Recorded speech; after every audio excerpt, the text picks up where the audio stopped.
한 주 동안 잘들 지내셨습니까? 아멘. 우리는 오직 예수 그리스도를 믿는 믿음 안에서 날마다 승리하는 자의 모습이 우리 모두의 삶이 되시기를 바랍니다. 아멘. 지금까지 이제 누가복음 7장을 이렇게 마무리했습니다. 그래서 오늘부터 누가복음 8장으로 들어가게 됩니다. 여러분들이 지난 1년 동안 1장에서 7장까지 잘 이렇게 마무리가 되었습니다. 여러분들이 이것을 7장까지 들으시면서 누가복음의 핵심이 무엇인지를 이렇게 가슴에 새기는 그런 시간이 되었으면 좋겠습니다. 1장에서 7장까지 무슨 말씀인지 기억나십니까?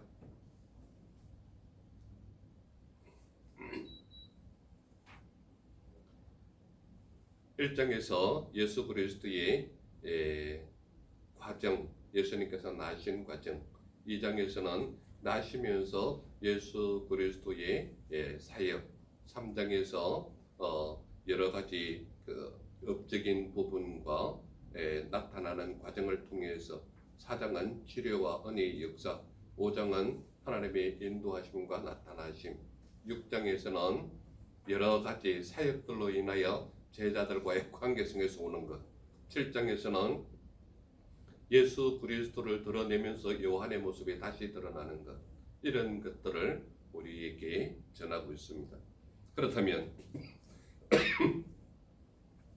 8장은 더욱 기대되는 부분이 바로 예수 그리스도의 사역과 함께 이루어지는 많은 새로운 사건들이 또 일어나는 것입니다.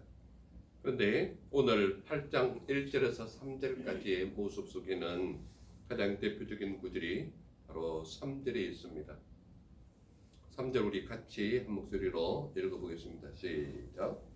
헤롯의 청지기 구사의 아내 요한나와 수산나와 다른 여러 여자가 함께하여 자기들의 소유로 그들을 섬기더라.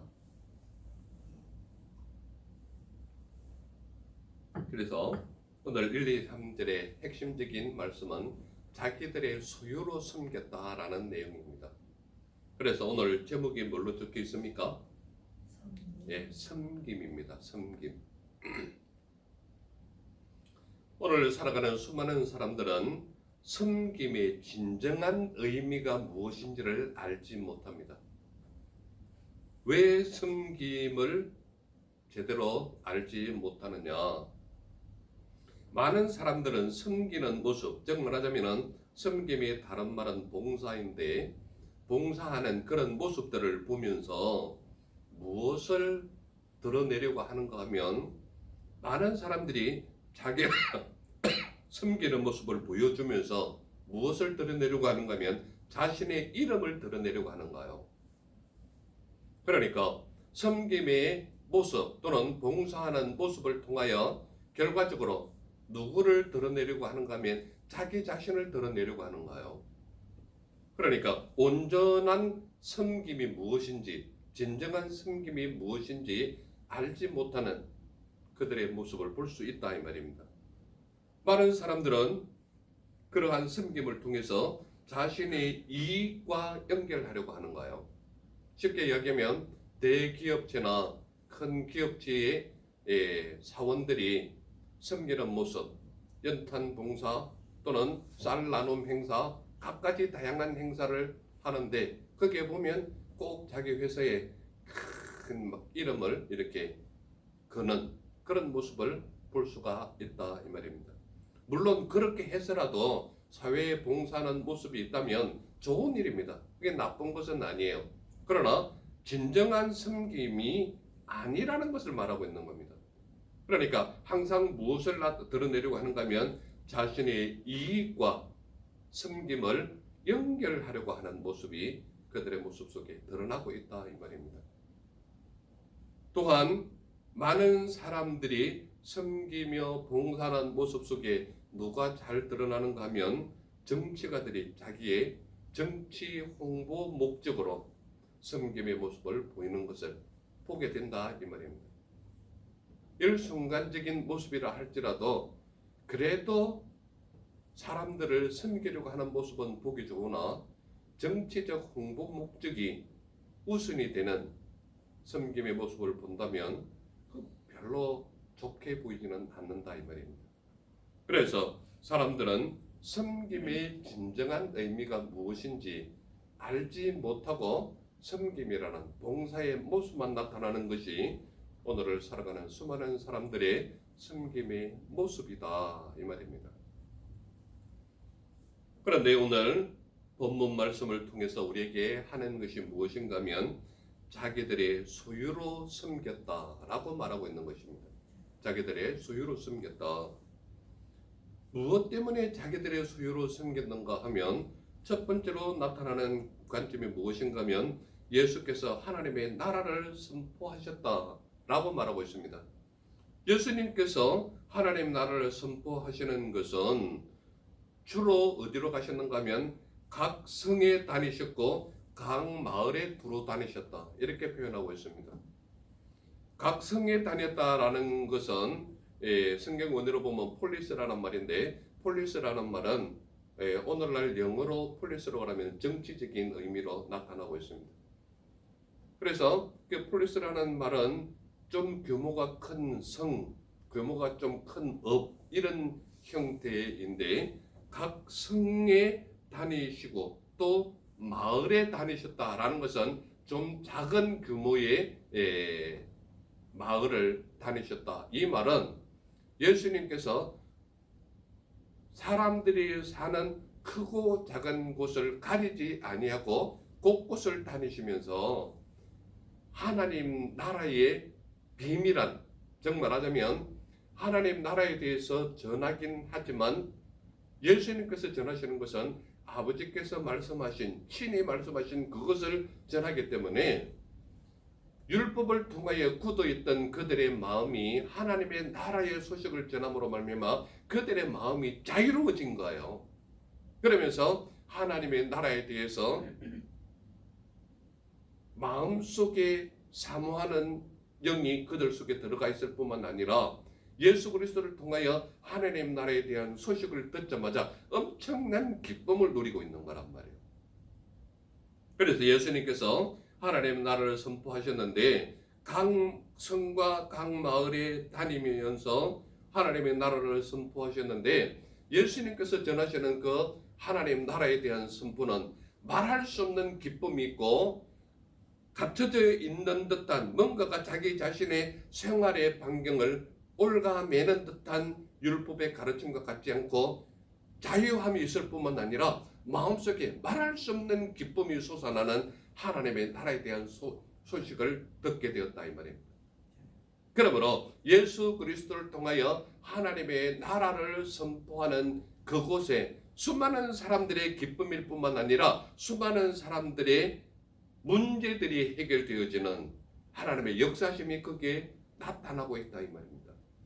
그러므로 예수 그리스도께서 하나님의 나라를 선포하셨다라는 것은 하나님께서 말씀하신 그 말씀 그대로를 백성들에게 다 알려주셨다라고 말하고 있는 것입니다.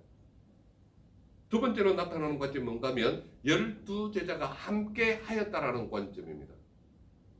즉 말하자면 예수님께서 하나님 나라를 선포하셨는데 12제자가 함께 하였다라는 말은 그 복음을 전하실 새라는 말이 앞에 있습니다. 그렇지 않습니까? 그 복음을 전할 새. 즉 말하자면 복음을 전한다라는 관점이 무엇인가 하면 하나님의 나라에 대한 소식을 전하는 것이 복음을 전하는 것이다 이 말입니다.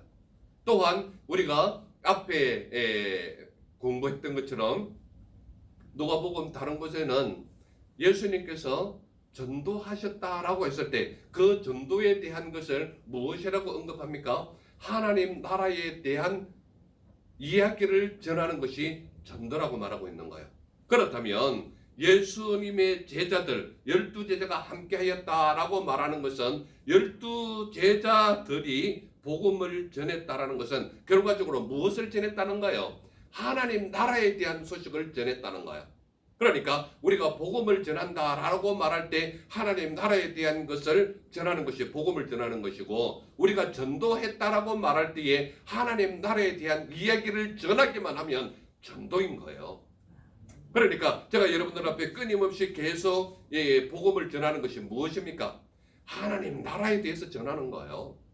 그러니까 하나님 나라는 어떠한 곳이라고 말하고 있습니까? 하나님 아버지가 거하시는 곳이고, 예수 그리스도께서 하나님 우편에 앉아 계시는 곳이고, 예수님께서는 끊임없이 우리를 위하여 중보 기도하는 곳이 바로 하나님 나라에 대한 소식이란 말이에요. 그렇다면 우리는 예수 그리스도를 믿는 믿음으로 말미암아 결과적으로 우리가 가는 곳이 어디예요? 우리는 천국으로 표현하지만 천국에 속해져 있는 나라가 뭐예요? 하나님 나라인 거예요. 그러므로 이 모든 것을 예수님께서 하나님 나라에서 선포하셨고, 두 번째 관점으로서 예수님께서 선택한 12 제자도 함께 했다라는 거예요. 무엇을? 복음을 전했다는 거예요. 그러므로 예수 그리스도가 전한 하나님의 나라가 하나님 나라를 선포한 거지만, 그 하나님 나라를 선포한 것이 복음이고, 그 복음을 전하는 것이 누가 함께 했는가 하면 예수님의 제자들이 복음을 전했단 말이에요. 그렇다면 예수님과 제자들은 복음을 전하는 일에 전무후무한, 정말 하자면 나의 전부를 다 바쳐서 복음을 전하는 사람이란 말이에요. 그렇다면 예수님과 12 제자들은 돈을 벌 수 있는 재정적인 직업을 가지고 있는 사람입니까? 없는 사람입니까? 직업이 없어요.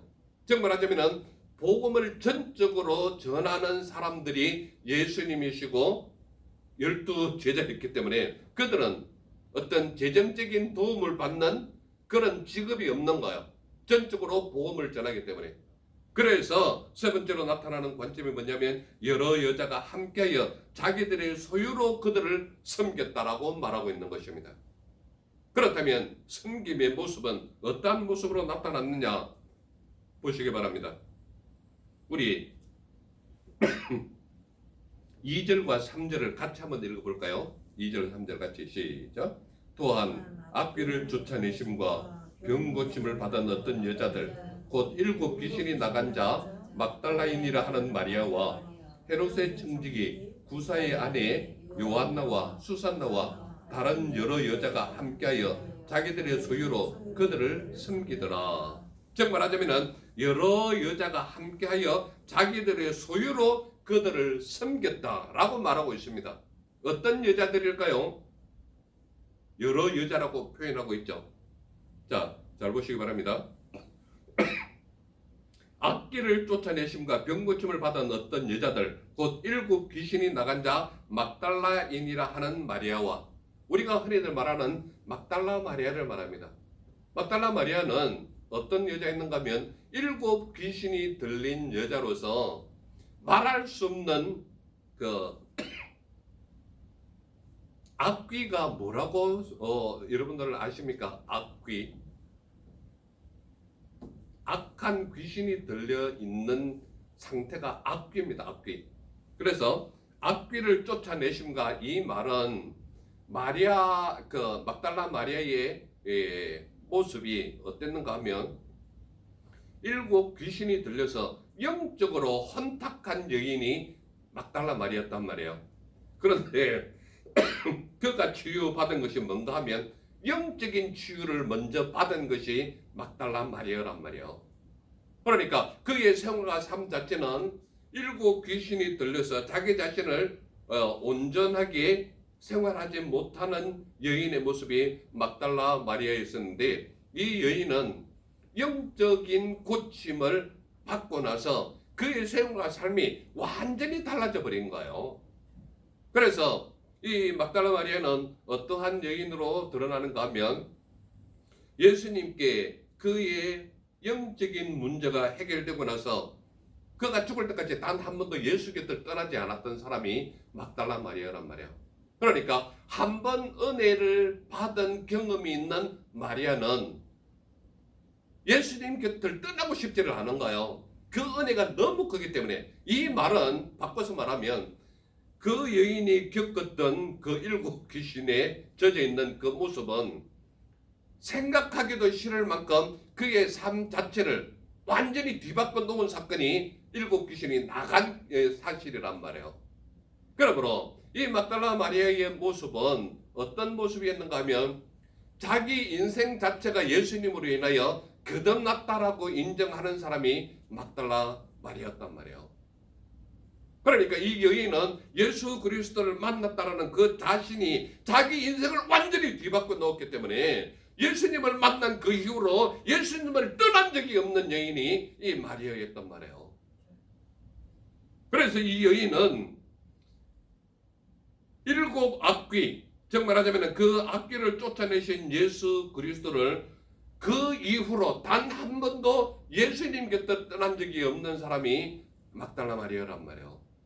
그러니까 그 은혜가, 예수 그리스도를 만난 은혜가 한 번 만나고 한 번 경험하고 한 번 체험했던 그 여인은 한 번 만난 그 순간으로 인하여 그 여인의 변화가 자기 인생 전체를 변화시켰기 때문에 예수님이라면 우리가 흔히들 하는 말로 팥으로 메주를 쏜다 하더라도 믿고 따르는 사람이 이 여인의 모습이었다 이 말입니다.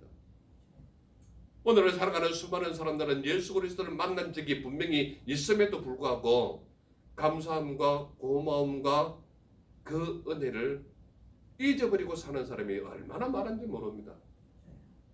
그러나 이 여인은 예수 그리스도를 단 한 번 만나고 난 이후로 7 귀신이 들렸던 치열했던 자기 몸을 기억하기 때문에 그 은혜가 너무나도 커서 예수 그리스도 하면 무조건 따르고 섬기고 봉사했던 모습이 마리아의 모습이었단 말입니다.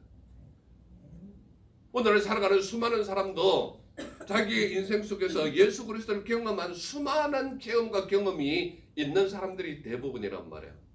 그러나 우리는 살아가면서 내 생활에 여러 가지 어려움과 힘든 것으로 인하여 쉽게 져버리는, 정말 하자면 쉽게 하나님의 은혜를 잊어버리고 사는 경우가 너무나도 많은 거예요. 그러나 이 마리아는 예수님의 그 은혜를 잊지 못하기 때문에 단 한 번도 예수님의 곁을 떠난 적이 없는 여인이 바로 마리아였단 말이에요. 이 막달라 마리아는 어디까지 쫓아갔는가 하면 예수님께서 그 십자가에서 돌아가신 이후로 관에 향유를 붓고 또한 향품을 넣으려고 모든 것을 팔아서 그 향품을 준비했던 여인이 막달라 마리아였고, 또한 부활절 아침에 제일 먼저 그 무덤으로 달려가서 예수님의 부활을 체험했던 첫 번째 여인이 막달라 마리아였단 말이에요. 또한 이 막달라 마리아는 제자들에게 달려가서 복음을 전했던 1차 여인이 이 막달라 마리아란 말이에요. 그러므로 우리 삶 속에서 예수 그리스도를 온전히 만나고 예수 그리스도로 인하여 내 인격체가 변화받았다라는 사실이 인정되는 사람은 말할 수 없는 은혜가 그 안에 있다는 것을 체험하고 경험을 이미 해버렸어요. 그럼에도 불구하고 삶 속에서 많은 생활과 삶이 그 은혜를 잊어버리게 하는 거예요.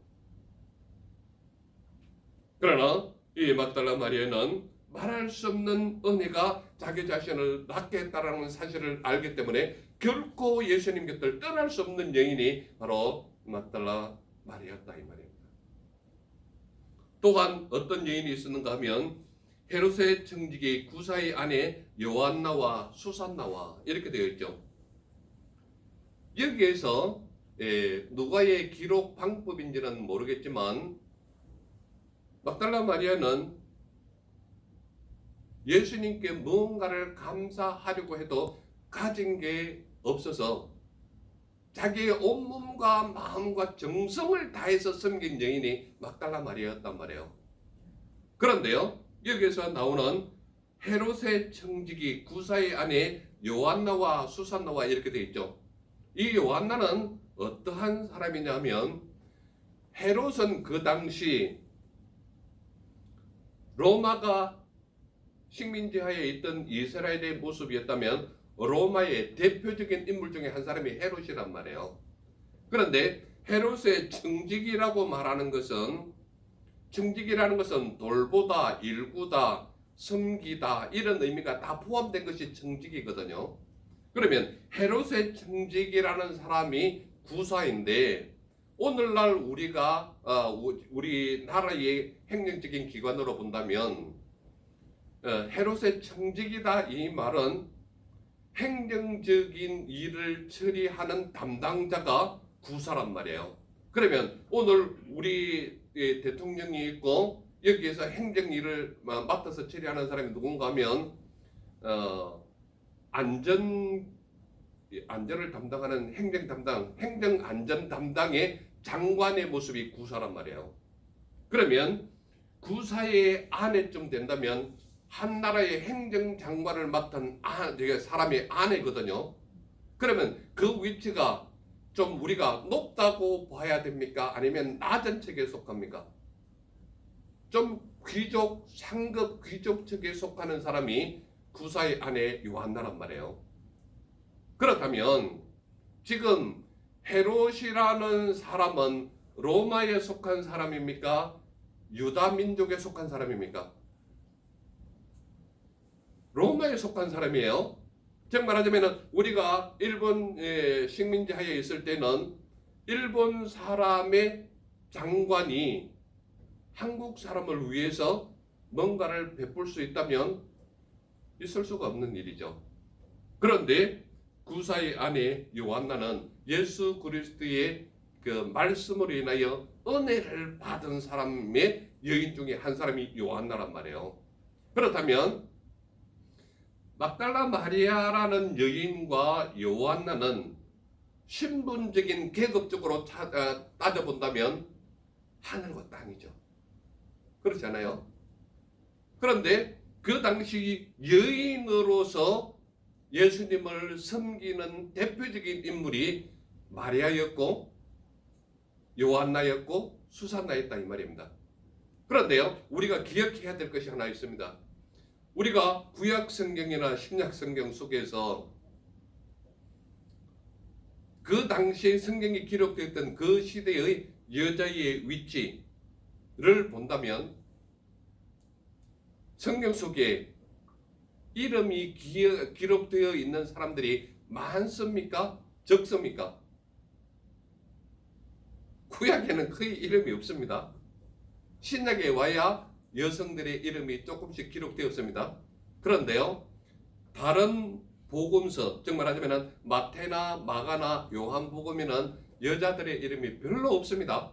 그런데 누가는 여성들의 이름이 기록되기도 하고 그들이 어떤 사람인지까지도 기록되어 있는 거예요. 그렇다면 누가복음은 어떤 복음이라고 말할 수 있는가 하면 여성들의 복음, 여인들의 복음 이렇게 말할 수 있습니다. 왜 누가는 다른 사람은 기록하지 않았는데 누가는 기록하고 있을까요? 누가가 누구라고 얘기했습니까? 의사이면서 또 역사가인 거예요.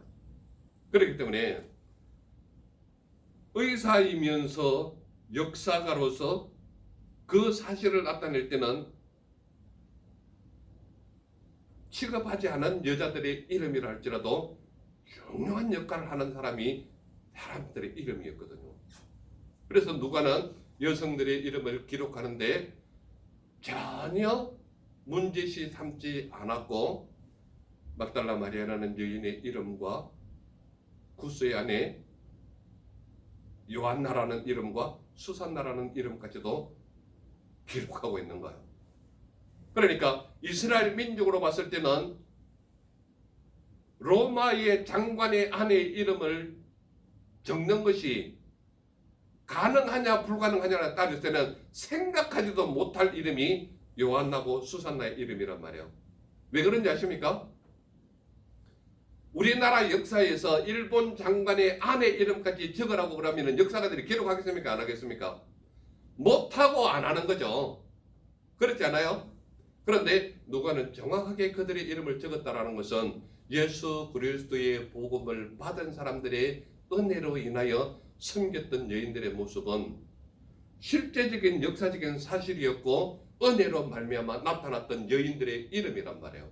그러니까 일반적으로 기록되지 못할 여인들의 이름이었지만 과감하게 기록한 것은 역사가는 사실대로 기술해야 되잖아요. 그래서 이 여자들의 이름이 기록되어 있는데 막달라 마리아라는 이름도 귀신 들린 여인이 있기 때문에 히브리 사람들, 즉 이스라엘 사람들의 관습적으로 봤을 때 귀신 들린 여자는 어떤 여자라고 보는 겁니까? 하나님이 외면한 여자, 천벌 받은 여자가 귀신 들린 여자란 말이에요. 죄 많이 받은 여자. 그렇잖아요. 그렇기 때문에 막달라 마리아라는 이름 자체는 생각하기도 싫은 이름이고 그 이름을 기록한다는 것은 그냥 그런 여인이 있었다 정도로면 괜찮은데 이름까지 기록한다는 것은 말할 수 없는, 좀 말하자면 부끄러움의 역사 이런 것이겠죠. 그런데 누가는 과감하게 기록한 것은 예수 그리스도로 인하여 은혜 받은 자리에 섬기는 자의 모습은 이런 사람도 있었다라는 것을 말하고 있는 거예요. 그러니까 지극히 낮고 낮은 자의 대표적인 이름이 막달라 마리아였고 지극히 높은 귀족의 이름 중에 한 여인이 바로 요한나고 수산나였다는 것을 말하고 있는 것입니다. 그러므로 예수 그리스도의 복음으로 말미암아 하나님의 나라의 선포를 하는 그 역사하심의 모습은 신분의 고하가 중요한 것이 아니라 하나님의 은혜로 말미암아 변화받았던 그들의 모습이 중요한 것이었습니다. 그러므로 이 여인들이 예수님을 돕고 예수님의 12 제자들을 아낌없이 섬겼는데 무엇으로 섬겼느냐? 자기들이 가진 소유로 섬긴 거예요. 쉽게 말하면 그 당시 복음을 전했던 많은 사람들은 좀 잘 사는 좀 고관 부인들의 도움을 받아서 복음을 전한 것은 사실입니다. 그러나 예수님은 그들의 도움을 결코 반대하지 않았고 받아들였던 것입니다. 왜 그렇습니까? 예수님도 그렇고 복음을 전하는 그들도 직업이 없는 거예요. 돈을 벌 수 있는 직업이 없는 거예요. 그렇기 때문에 그들은 자기가 가지고 있는 소유로 섬기는 데 대해서 아주 기뻐했고 기쁜 마음으로 받아들였다는 겁니다.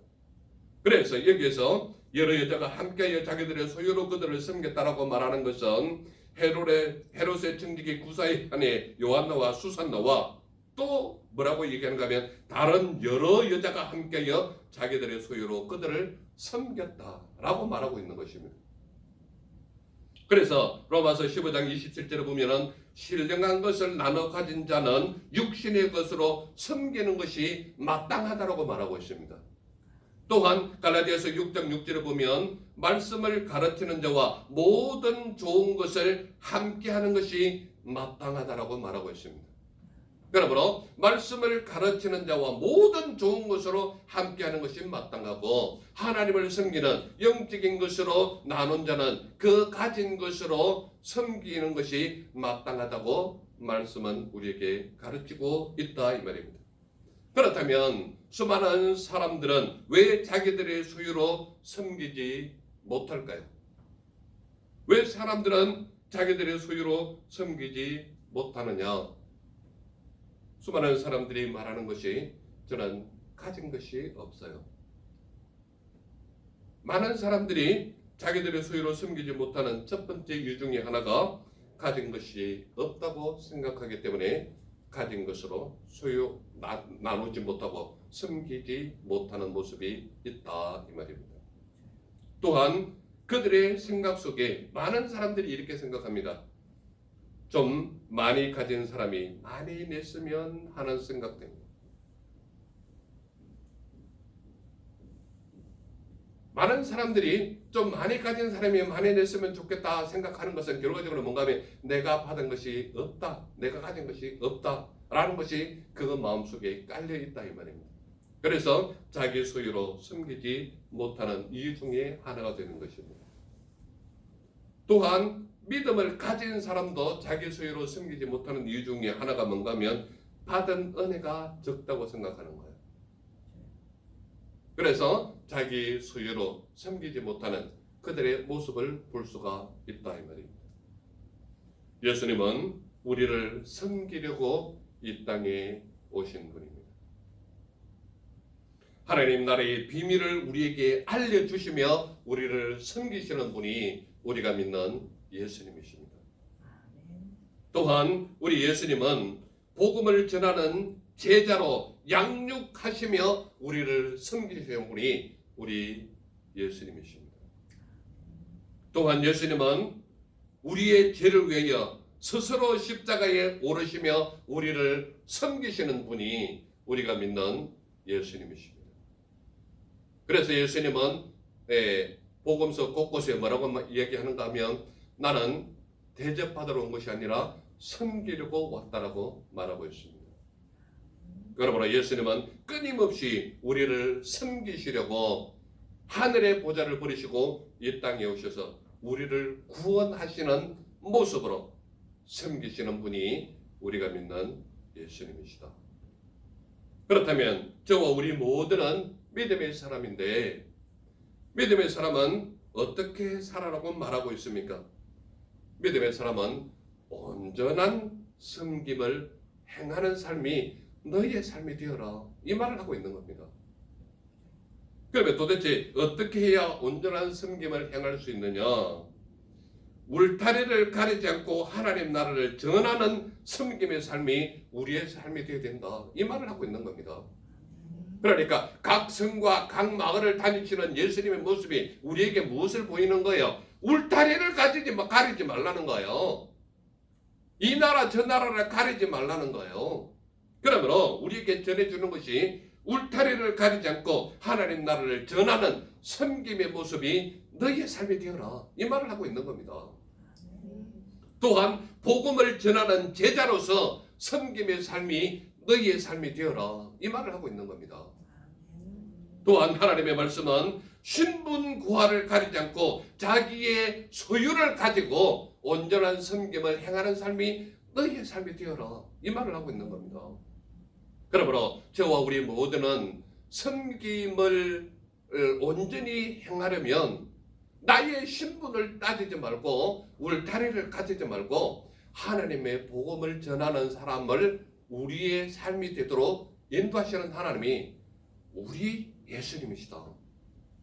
그러므로 저와 우리 모두는 내가 가진 것으로 온전히 복음을 전하는 일에 섬기는 모습이 우리 모두의 삶이 되시기를 간절히 소망하는 것입니다.